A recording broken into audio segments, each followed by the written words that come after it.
Ya, terima kasih. Saat ini Rumah Sakit Umum Pusat Sanglah untuk pelayanan COVID kita memiliki sebanyak 223 tempat tidur. Dari 223 tempat tidur itu terdiri dari 100 tempat tidur yang non ICU yang sekarang saat ini ditempati oleh 71 pasien. Nah, kalau kita hitung 71 pasien itu tentunya persentase bed occupancy rate atau tingkat huniannya 71%. Kemudian yang kedua, tempat tidur untuk yang ICU. Kita memiliki sejumlah 123 tempat tidur. Dari 123 tempat tidur tersebut, saat ini dihuni oleh 106 pasien. Kalau kita persentasekan bed occupancy rate atau tingkat huniannya sebesar 86,2%. Nah, dari dua tempat tidur tersebut, baik yang isolasi ICU maupun non ICU, dirata-ratakan dari jumlah totalnya 223 dihuni oleh sekitar 177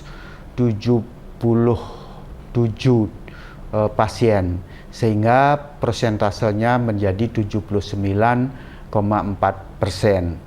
Itu barangkali yang bisa saya sampaikan untuk situasi pasien COVID-19 di Rumah Sakit Sanglah saat ini hari Rabu tanggal 21 Juli tahun 2021. Kemudian adapun terkait dengan ketersediaan APD, kemudian ketersediaan obat-obatan, tentunya itu sudah kita rencanakan. Jadi tiap hari kita butuh berapa, kemudian kita lakukan ketersediaan ataupun stok rata-rata untuk 1 bulan sampai 3 bulan ke depan, sehingga itu selalu bergulir dan tentunya tidak ada masalah untuk APD dan obat-obatan. Kemudian tentunya saat ini yang rame, yang lagi banyak dibicarakan di mana-mana tentang ketersediaan O2.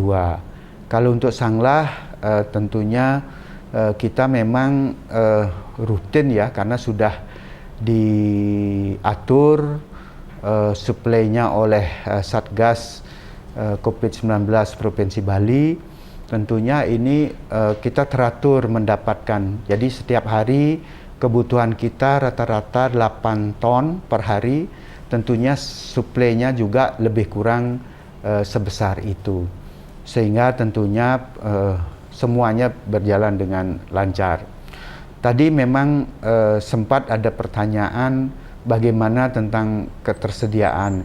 Saya kira tadi juga kita mendapat bagian untuk suplai oksigen sebanyak lebih kurang 9 ton dan tentunya diisi sehingga tidak ada masalah itu.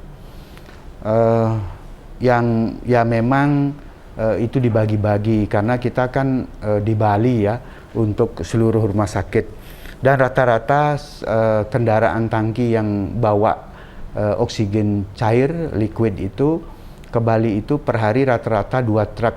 Seperti tadi pagi ada 2 truk tangki, yang satu bermuatan 10 ton, yang satu lagi 15 ton. Nah, itu tentunya keliling. Satu truk itu tidak hanya untuk satu rumah sakit, tidak hanya untuk, misalnya tidak hanya untuk Rumah Sakit Sanglah, tetapi dia tentunya ada beberapa titik rumah sakit yang dilayani. Misalnya Rumah Sakit Sanglah, kemudian Rumah Sakit A, B, C, dan seterusnya. Sehingga kendaraan itu tentunya keliling. Jadi Bapak Ibu sekalian, karena rumah sakit tentunya merupakan hilirnya dari semua kasus COVID ini, tentunya menerima yang sudah sakit. Nah, ketika yang sudah sakit mesti kita rawat di rumah sakit. Tapi bagaimana yang penting, yang paling penting adalah menjaga kita semua tetap sehat. tidak jatuh ke dalam yang sakit. Kemudian yang sakit ringan tidak jatuh ke dalam sakit yang sedang. Yang sedang tidak jatuh ke yang berat dan seterusnya. Itu yang perlu dijaga. Nah, dengan demikian peranan di hulu tentunya sangatlah penting. Nah, apa yang harus kita lakukan di hulu? Jadi saya kira pemerintah sudah berkali-kali menyampaikan dan sudah disosialisasikan di berbagai media, di berbagai kesempatan, di berbagai tempat, bagaimana tentunya kita semuanya tertib ya, disiplin, sekali lagi disiplin untuk mengikuti protokol kesehatan. Paling tidak gunakanlah masker di setiap kesempatan.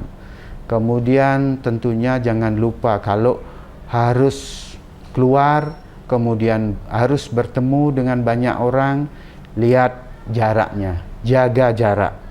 Demikian juga setiap aktivitas yang akan dilakukan didahului oleh mencuci tangan yang bersih tentunya dengan menggunakan air yang bersih dan menggunakan sabun misalnya. Kemudian tentunya setelah melakukan itu tadi sebelum melakukan kegiatan, nah setelah kita melakukan kegiatan cuci tangan lagi. Nah, paling tidak 3 hal itu tentunya yang harus kita wajib setiap saat kita lakukan. Saya yakin kalau itu dilakukan tentunya penambahan kasus, penularan yang terjadi di antara kita akan semakin berkurang dan bahkan pada saatnya nanti mestinya akan hilang. Jangan lupa yang belum divaksin datangi tempat-tempat yang melakukan vaksinasi, minta dilakukan vaksinasi. Karena itu tentunya juga memberikan manfaat untuk melindungi diri kita. Kita lindungi diri kita lindungi keluarga kita lindungi di sekitar kita, sehingga semuanya terlindungi. Saya kira demikian, terima kasih.